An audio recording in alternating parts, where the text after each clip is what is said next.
on getting organized and using our design library. We're going to go through a couple of other things as well. First, let me minimize the dialog box here, and my Perfect Embroidery Pro open with my design screen displayed. The first thing I'm going to do is make my design library just a little bit bigger, since that's what we're focusing on today. Over here in my Properties tab and the Sequence view and the Design Library view, all I have to do is click on the library. And this shows me everything that's in my design library.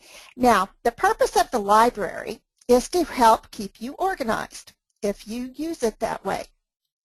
You can load in different design collections in here, put whatever you want to in it, but once a year, and it seems like New Year's is a good time to do that cleaning out, sorting out thing.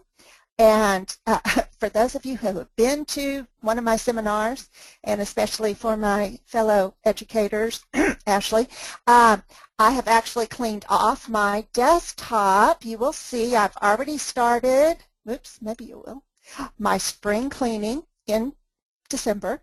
So I've cleaned that off. Thank you very much. And I think my computer is running just a little bit better now. But in our design library, the library is shared by all three platforms of the Dime Inspiration software. That would be Perfect Embroidery Pro, my Quilt Embellisher, and my Block Piecer. So whatever you create and you save in that library or put in that library, you can access easily from any of the programs, and you don't have to go hunt around for it. For example, here are my Quilt Embellisher free designs. You can see all of these listed here. And they show up with their numbers and a picture of them. And when I drag one from the library to my design page, it comes in, and it comes in grouped. This is very, very helpful, because if it's grouped, it allows me to rotate it if I want to, adjust the size, and it stays together as a design rather than me having to select the whole design and group it so I can manipulate it.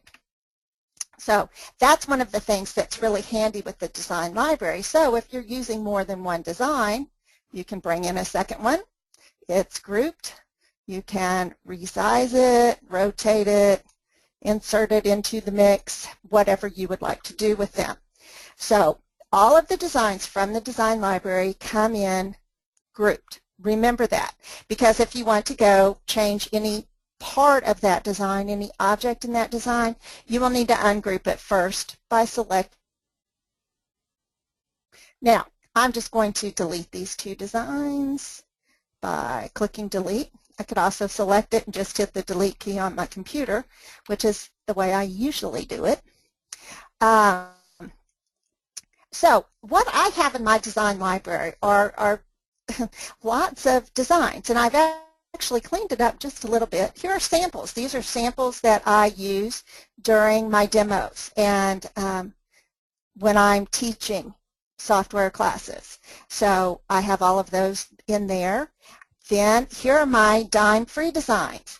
These are automatically placed into your design library by month.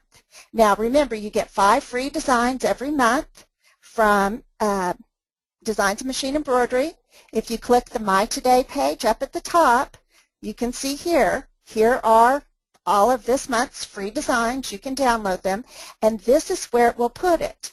It will put it right here. Here are those designs in December. And you see I've selected to include multiple formats with it, the C2S as well as the PES, and some of it DST. I was just playing around with some different formats. This one is just the C2S.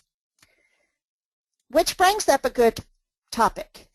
What designs do we want to save in our design library?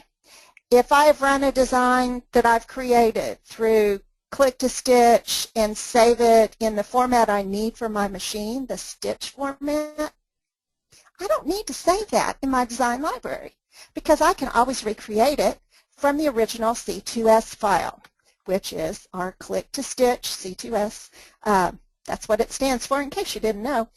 And I can always recreate that. So there's no need to keep stitch file versions of it because they're best edited in the original format, which is C2S. So if I've created something in C2S and I've added lettering to it, it knows what the font that was used, it knows what anything that I've changed on there, what fills, what run stitches, how it was done, all of that information.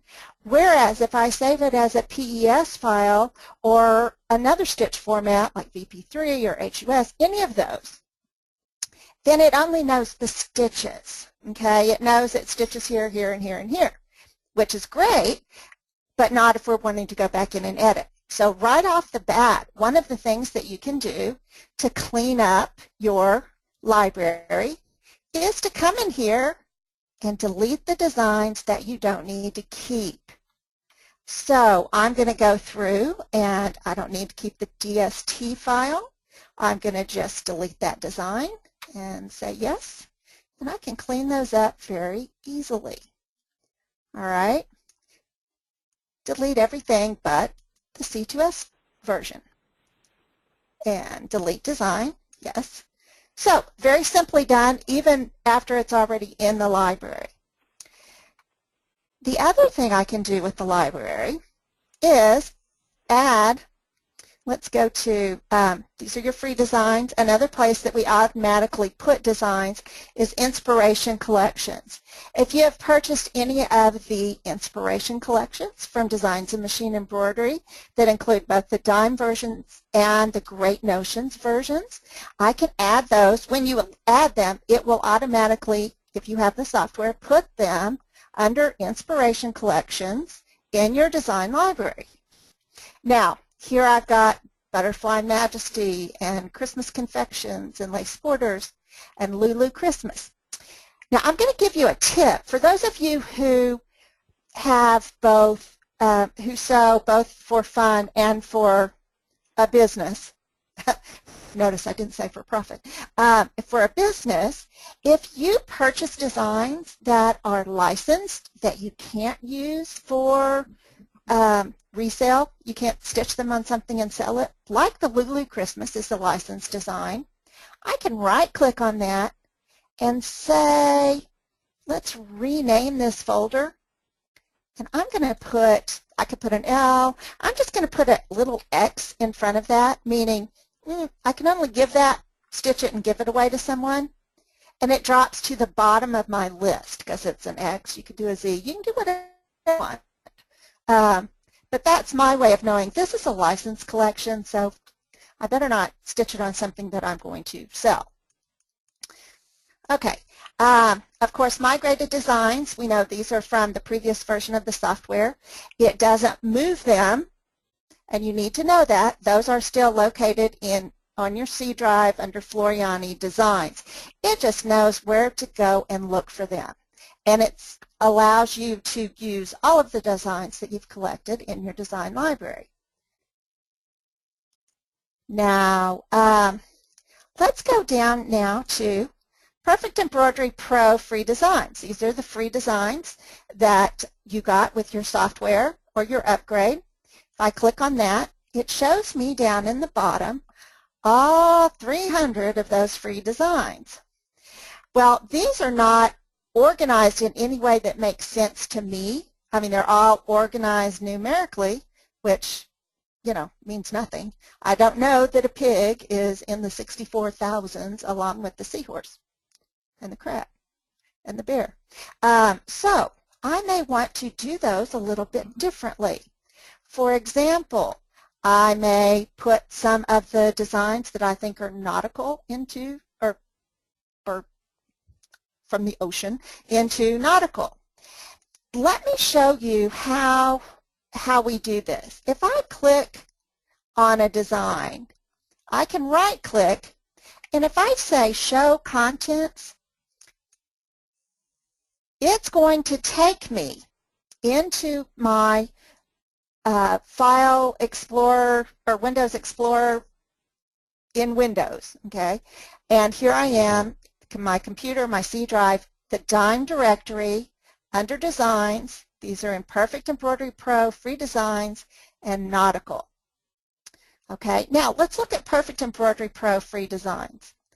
Let me move this window over a little bit.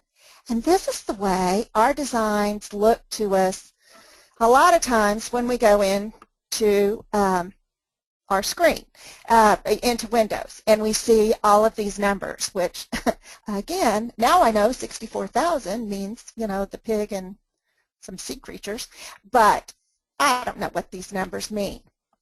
A program that helps me a lot with this, that is separate from Perfect Embroidery Pro, is called Perfect Stitch Viewer. In Perfect Stitch Viewer, it really helps me find things. It's like having a superpower. It's like if I had X-ray vision into the files on my computer, because I don't know what these are. I can click on them and it'll show me here, and that is helpful. But if I come over here in Windows to my options, and I can click the down arrow and say, show me in large icons what this is a design of, or a picture of that design. That makes so much more sense to me. Now I can go through and look at these and say, wow, there's a pretty design there, and there's a rose, and I could put that in nautical, I guess. Looks like he's under the sea with gold coins around him. There's birds. So anyway, I can go through these and look. But if I've got 300 designs that are like this, even seeing pictures of them, while it's helpful, doesn't really help me in organizing them.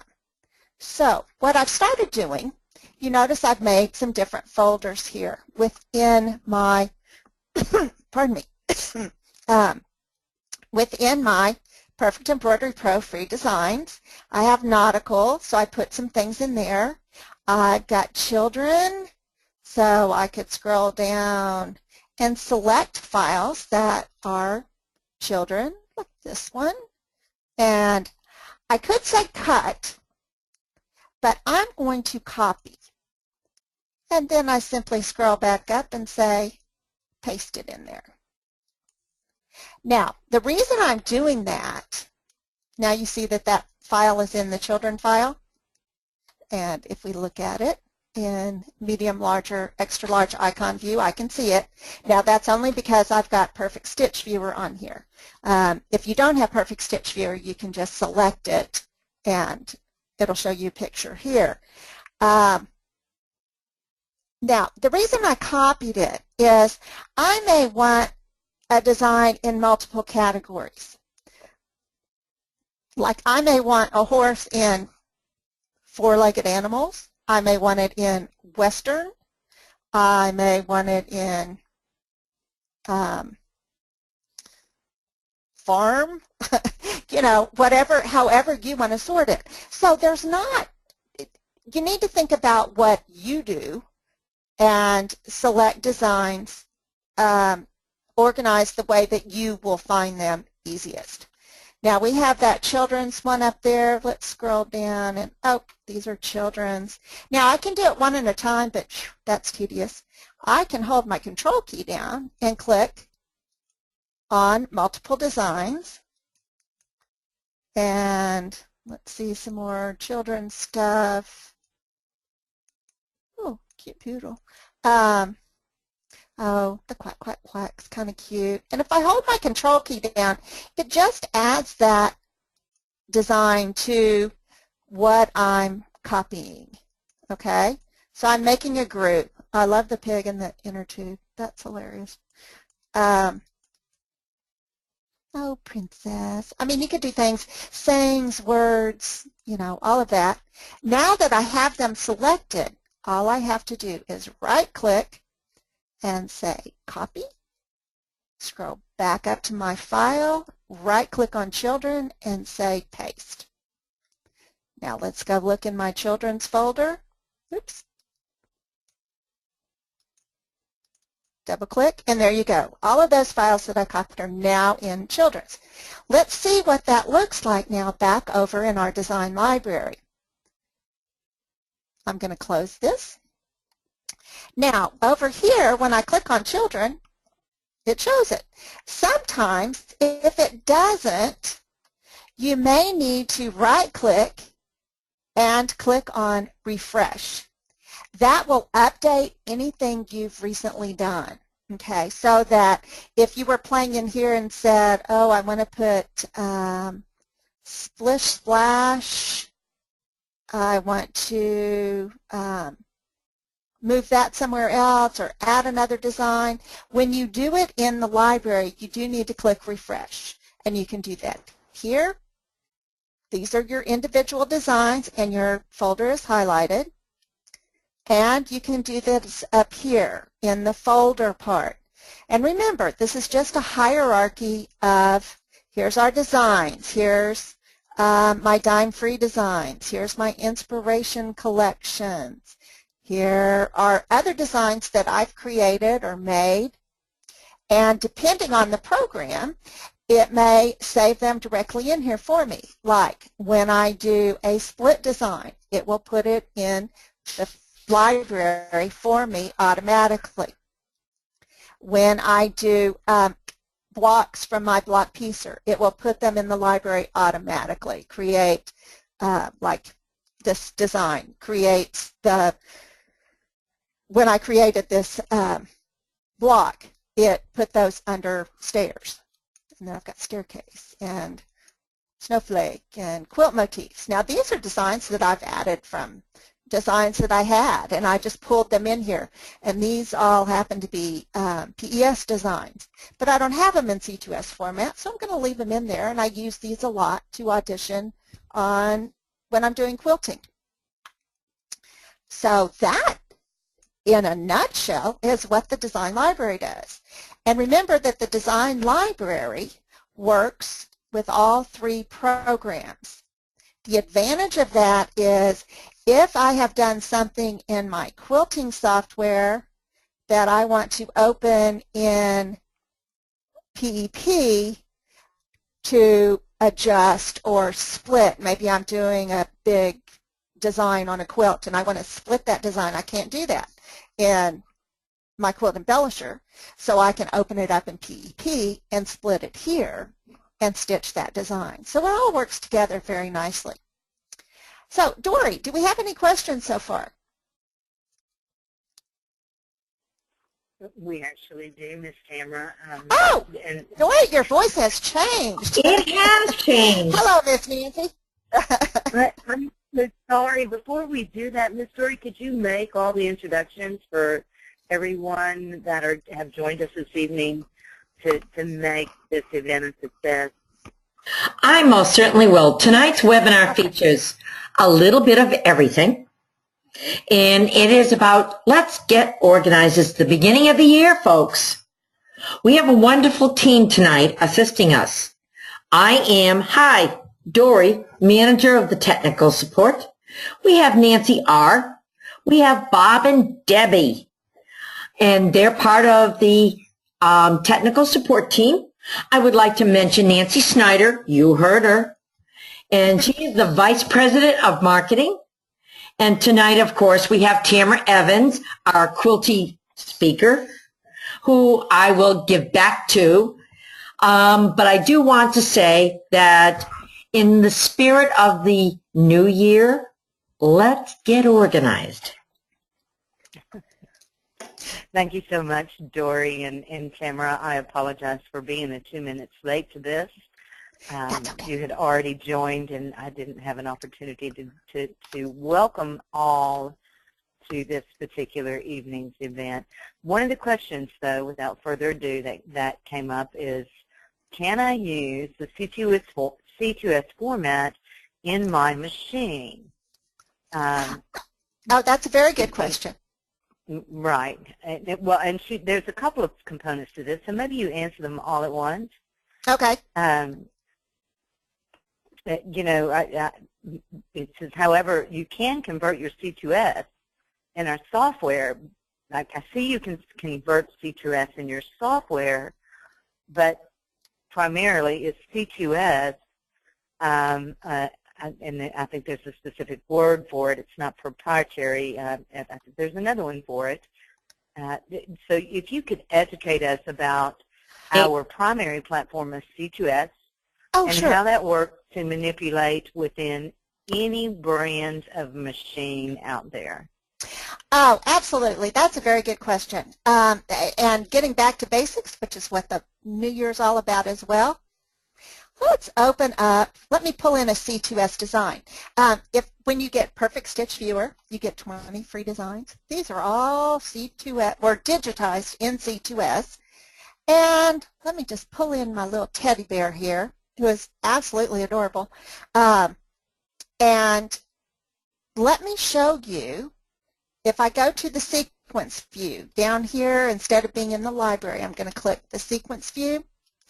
And it shows me all the colors that are in that design. How I know that this is a C2S design is if I look at a certain color. I see a run, I see a complex fill. When I click on the complex fill, whoops, remember how I told you whenever you pull a design in from the library, it comes in grouped. Well, if we want to look at a single element, we need to ungroup. I can either right-click and say ungroup, or I can go up here to my icon and click ungroup. Works the same way, either way. Now, when I click on that complex fill, it tells me this is a standard tatami fill. My stitch length is 3.0. My density is 0.5. I can look here and it tells me what my underlay is. Here is my pull comp and push comp. My settings, you know, the ends are chiseled rather than square. All of these different things. There's no blending done on this particular one. Commands, the end command is a trim, which only works if your machine actually has a trimmer. But, you know, you can make that whatever you want. And the color number and all of that. And here's the object size that you could change. So it knows everything about this design because it was digitized in C2S.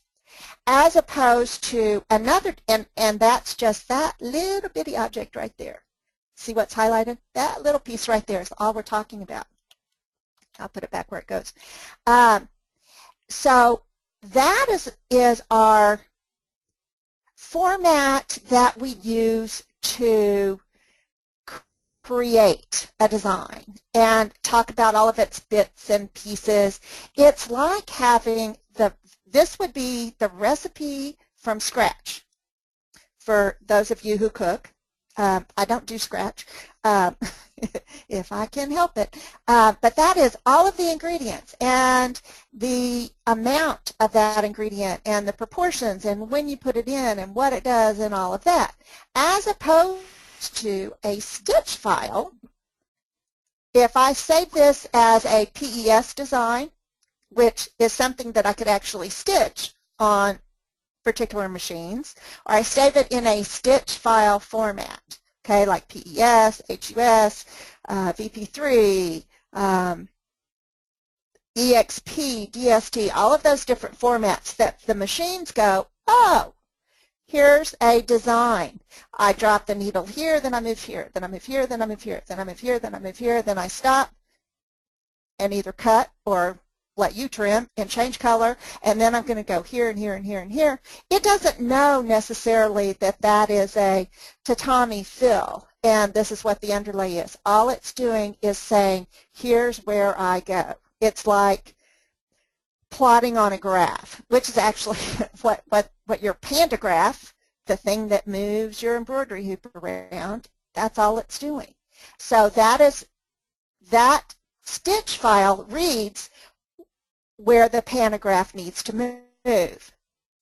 The native file, which C2S is the native file for our software, it knows everything, but your machine can't read that. Your machine will read a stitch format that's created from that.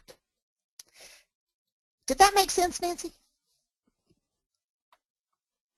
Oh, it absolutely does, and there's a ton of different stitch formats.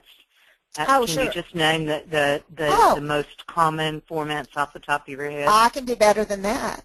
I can go into Save As, and here are all of the different stitch formats we can save in for all the different machines. There's a format that will stitch on every machine out there. And then some. Wow. We even have formats that will stitch on quilting machines. Now, this isn't a design that you would put on a long arm quilter because it's a filled design. You would want to do a run stitch design, a quilting design on that. I could save it as an SVG file, which is a vector graphics file. If I wanted to print that, I can save it that way, or a plotter file, and all kinds of formats for every, both domestic and commercial machines out there. So can our consumers feel comfortable when you have a design that was truly digitized in C2S that it will transition from one format to another, holding, you know, all of its beautiful, and I'm going to call them ingredients because Yes. all those Yes. variables made this beautiful design. And I mean, is the quality going to be the same when you've imported it into machine format? Oh, absolutely, absolutely, because it will take that scratch file, that scratch recipe, and say, okay, now it's all mixed together, let's bake it. And you'll bake it on your computer machine, on your embroidery machine. It will stitch it out, and it'll be perfect, unlike the way some of us cook. But if you have, that's not to say that I couldn't bring in a file in another format, you know, if I didn't have a file that was digitized in C2S. I can certainly bring in a file in another format and then save it in a different stitch format, because we're just talking about the plotting points for where the needle drops occur in the design. It's that simple. Yeah, so there's endless flexibility there, but that baseline of quality is just ingrained into the technology itself, is what you're saying. Absolutely, and you know, Nancy, I know you know, and I know you know I know, we don't always have to cook from scratch, right? That's right. A good cake mix is a good cake. So. Well, that's a great sign. All right. Any other questions right now? Because I'm going to kind of move on. Let me double check. Anything on the library? From our team. Yes, we do have another question. How do I know which PES file to use? I have a Brother 2002D machine from Nancy Colo. Oh, Nancy, you know, that's a good question. And I'll tell you, I have stitched on many machines that use the PES format. And I'm going to tell you what I recommend. If I go to save this design, unless I have, like it's a big one that the machine's going to do something spectacular with it, I always pick, and I may get corrected on this later, and if so, we'll find out. I always pick version 5, and there's a reason for that. Because with version 5, I don't have to assign a hoop size, so it makes it easier for me. And that's the only reason I picked that one. You could save it. I think it depends on your machine, and I'm not sure all of the nuances of the newer ones versus the older ones. But I know I've never had trouble stitching PES version 5 on any Baby Locker Brother machine that I've ever used. And as far as the Bernina label there, that's for their deco machines. EXP or DST works well on any Bernina machine out there, you know, that's not a deco. So Well, one thing, Tamara, we're looking at in 2015 is to invite a representative from each major machine brand, you know, to potentially join us during these webinars, or even on, maybe not on the webinars, but in our forum, where we could have a specific, you know, Viking forum, Babylon, Brother, Bernina, and where specific questions that pertain to our software can be asked, and an advocate would be in place to ultimately answer.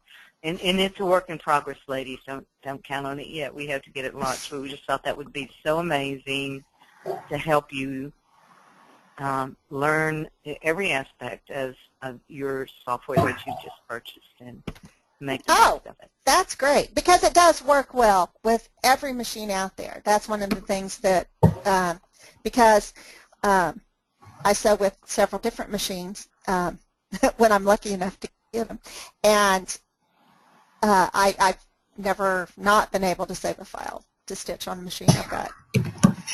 Even my really, really old machines. So we're out there for you.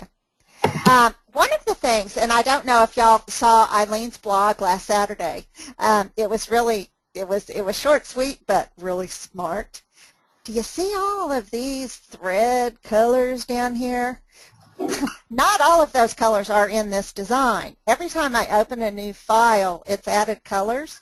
In addition to the 8 I started with, just saying I want a new page to create my own design. The way you can clean that up, speaking of quick cleanups, gosh, I wish my sewing room worked this way, is to come over here to the bottom right-hand corner, and if, nope, that's not the one I want to click. I want to click the minus sign. I'm going to remove all the extra colors that are not included in this design.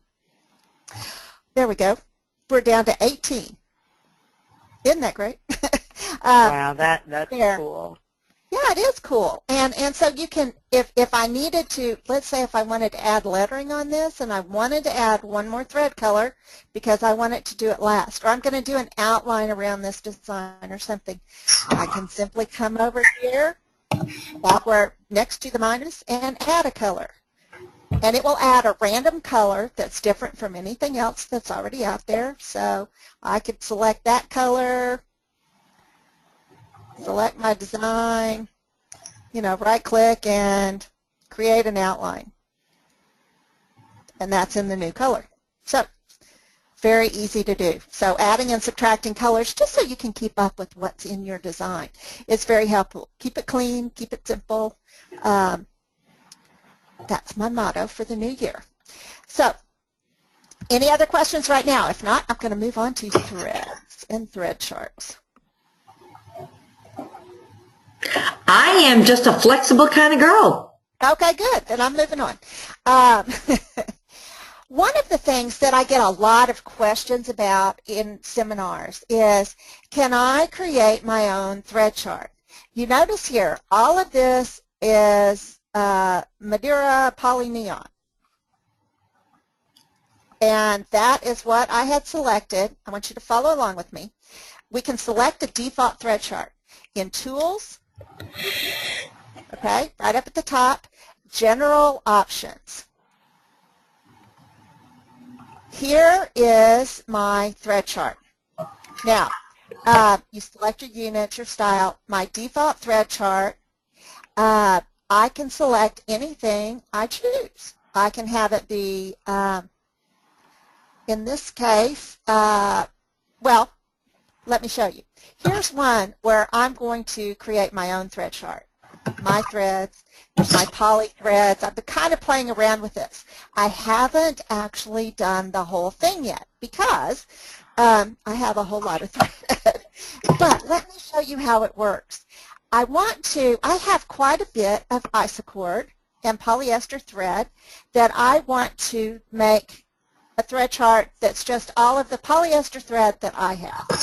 I'm going to change my default thread chart to isocord, and I'll show you why in just a minute. And you can select to have it auto-match the colors when you load a design. Now, This works for every design except C2S. And the reason for that is if you have composed something with different colors, it's going to save that color information for you. But if this was a Pez design I got from somewhere or another format, and I said automatically switch it to Isochord, it will change those colors when I load that design, okay, which is really cool. Another way that I can do that is to come down here at the bottom where it says change palette, click on that icon, and I can change this to Isochord right here. So let's say Isochord, and now if I scroll through to display them, it's changed all of these to Isochord colors. I can do it that way and then save that design. Okay, but here's the thing I really want to do. Let's go into Tools, where we've hit General Options before, but I'm going to Thread Chart Creator and click on that. It doesn't matter what design you have up because it's kind of working outside of the design page right now. I want to open, or I can say New, but I've already started one, so I'm going to open, let's do my poly thread. I'm going to open that one. Oh, and I've gotten really far on my organization with this. I have one color loaded. Now, to load other ones, I pulled out my Isochord thread, and it could be any brand.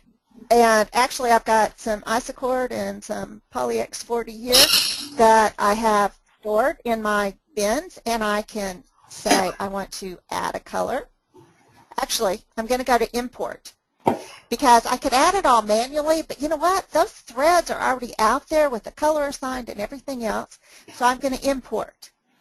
Because I changed my default thread chart to Isochord, it pulls up the Isochord chart for me, rather than me having to switch over to it. So that's the advantage of switching my default thread chart right now to Isochord. I don't have to continually select back and forth. Then I look at my spool of thread, and it's got a number on it. This one is 1950. Now, which is a neon pink, and I click OK. Now I've added neon pink. Let's import another thread, and this one is 0520. Which is a yellow color, a lemon. Okay, great. I've added that. Now, one thing I might want to do, since I'm mixing thread brands here, is go to the name, and you can edit it very easily, and I'll just say, put an I underscore in front of it, whatever you want to do that makes it helpful for you to remember. In this one, I'm going to put another I underscore. So I know these are Isochord threads in case I've stored them in different places. And oops, let me click at the beginning. And Shift I, Shift underscore. Okay.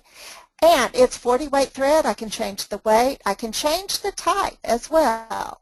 It's either standard thread, metallic, or variegated. So I can add all different types of thread to this. The code is the color number, or whatever code I want to give it. But this lets me know what it is, and I like using the color number. Now I'm going to add one of my Poly X40 colors to this. I'm going to import, but not from Isochord, so I click the down arrow and scroll down to Poly X40. Then I enter the number that's on my spool of thread, which is 531. And it is cranberry, and I click OK. How easy is that? Now I'm going to change that to PX underscore, and I could keep going through and adding all of my colors, and which is also a great task for you to get your children or grandchildren to do when they say they're bored over Christmas vacation. And then save my file, and you can name it whatever you want to, and you save it, Yes, I want to replace it. And I can close. Now this isn't going to work very well because I only have 4 colors in there. If I go in here and say, oh, I don't even have to do that. I'll just go down at the bottom and click on Change Palette. Change it to my poly. Well, there we go. That's the best I'm going to be able to do with the ones I've loaded for this design. But it will change it to the threads that you actually own. Isn't that great? Yeah. So you literally could, and actually that's still pretty. It's just, it doesn't have as many colors, of course. It's not pretty, Nancy. You don't even have to play like it. Okay, so that's not as pretty as I would have liked it to have been. I know. But if you added all similar colors, it would merge in, right? You know, right. It's just a matter of rebuilding your thread library so that you're always using your threads, and they can mix and match, and Absolutely. some be isochord and some be Madeira, that could be. It doesn't matter. You literally just can create this design to its best of its ability with the closest color from any thread brand that you have. Exactly. Exactly. And I can change my default settings again in Tools, General Options. So I would go in there and say, okay, make this, you know, my, I can't spell, my Default threads or my palette. Yeah. Yeah. Yeah. Wow. So whenever I open up a design, it's going to come in with the threads that I actually own. Now, that's all well and good, but some things that I might do differently, if I like to quilt with cotton thread, I'm going to add in all my cotton threads in a different thread library, you know, a thread batch. So I can say, okay, change these colors to, you know, my cotton threads. Let me see what those look like and audition those threads. Or if you've got micro thread, you know, put all your micro threads in there. If you need to use micro thread for, you know, small lettering or micro stippling, you know, anytime you want to use that really small thread. Very fun. So what questions do we have now? We have a couple here, and okay. One is actually more marketing, just our library of information that we've produced over the years and how we distribute it. And it says, how can I see old webinars? Well, it's very simple to do that.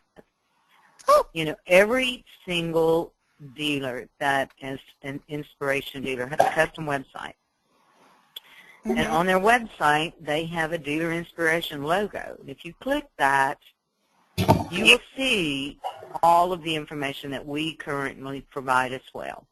Mm-hmm. If for any reason you clicked the dealer's website and you do not see our authorized inspiration logo, you know, please email us, communicate with us, and we'll make sure that that's put up.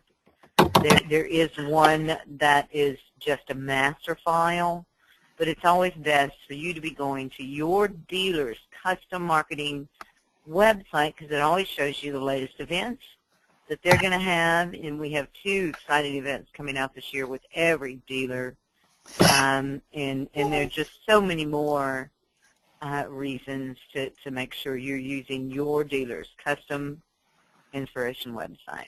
So it would look like this with the dealer's logo on it, and then I scroll way down to the bottom, and look, here, click to view video. You guys are awesome with your technology, I'm just going to say. You really are. I mean, we make this available on every dealer's website. Everything is replicated, you know, or extended to where it has a custom dealer's website, what's going on with them, you know, because that's your dealer. We want to make sure that you get the latest information from us, from your dealer. You know, you can always go to Inspired by Dime, and then you have to search through dealers and things of that magnitude, and it might be, you know, an additional task, and that's never our goal. And our dealers support us. Sometimes they just get busy and they forget. Yeah. And then the next question is, well, one of them is what is a custom dealer's website that Miss Dory just posted to me. And a custom dealer's website is, in reality, an exact replicate of Eileen's InspiredByDime.com with all information, all references, anything about our products. It's all there in this inspiration division. And what we do is we replicate it so that your primary contact is your dealer, your favorite dealer. You bookmark that, and then you can see everything else, but at the same time know when their events are happening. Right, and they're special in the menu. Yes, and that you know, and Nancy, I'm just going to reiterate how important that dealer network is. I had no idea until my first dealer was Sears and Roebuck, and they weren't very good. I didn't know until I bought my first machine from a dealer just how important that dealer relationship is. And oh, I was like a groupie there. That I hope, and you know, and I'm so glad that the Inspiration division is only selling through authorized dealers, because that dealer connection is absolutely. We felt that was so important that any of the technology that we created just for that initial product site, what was important for you as a consumer to see, is to truly see that through the dealer's eyes, through that, so that you can know you're looking at the information that also contains your preferred dealer. Right. So you're in a, you know, it's its own little YouTube. It's its own little, right. you know, centric organization where you can just go and know what you need to do just specifically with that dealer. Our dealers are so very key.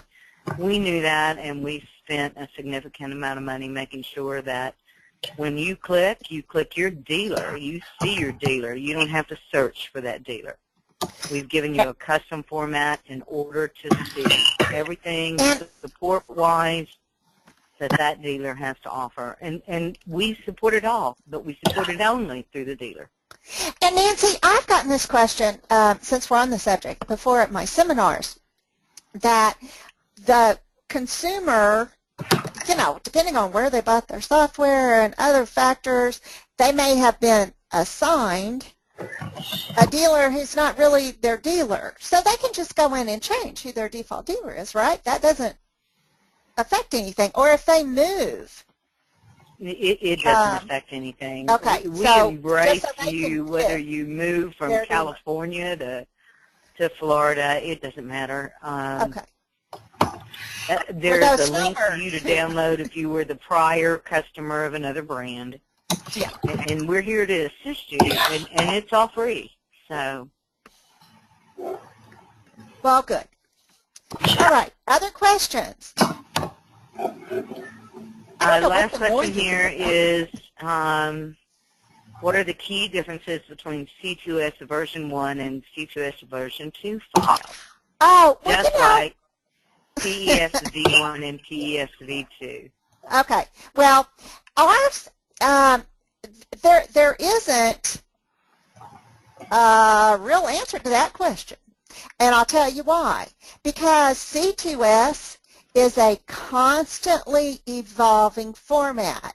What has happened is that in light of the recent transition, C2S was constantly being updated with new features, new capabilities, as we continue to do with PEP. If you have a C2S file that was created in a previously branded version of the product, you can still read it in PEP without any problem. You can't, however, go backward. You'll need to, and everybody who had the other program has access to PEP, so they can continue to do that. It's not that the format was changed, you know. They just need all the tools. They just need all the tools. Exactly. It's like an update. No matter what, it's Right. just like an update that with new features, and you need the new update to be able to preview them. And they are free for all that purchased previously. Yes, and it's just like, okay, here's a gaming analogy. My son has a Game Boy Color. Well, his Game Boy DS games don't play on his Game Boy Color, but his Game Boy Color games, I think, play on his DS. So you can still read them as you grow up, but you can't. He can't use his new file formats in his old platform. So, but he knows last that. question, and that's please demonstrate adding a variegated thread, not importing. And I think the problem is the customer may have tried to add a variegated thread and wasn't able to import it properly. Is that something we should do in this forum or table that? I'm going to suggest that we table that and put it in the regular forum, just because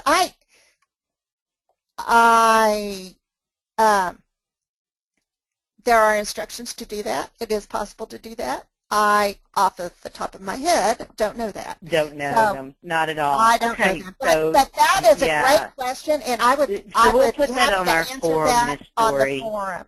Thank you. Yeah. Okay.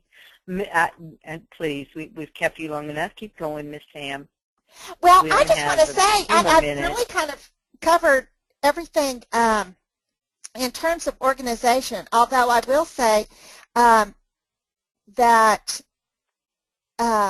we do have, I want to thank everyone for their support this year, and we're so excited about 2015, and please look to see where events are coming your way. As Nancy mentioned earlier, we have 2 really exciting seminars that we're going to be doing, and one, if you love quilting, you need to do it, and the other one's all about embroidery and hooping and proper placement and using cool tools, and you get to do some hands-on hooping. So if you haven't been to a seminar,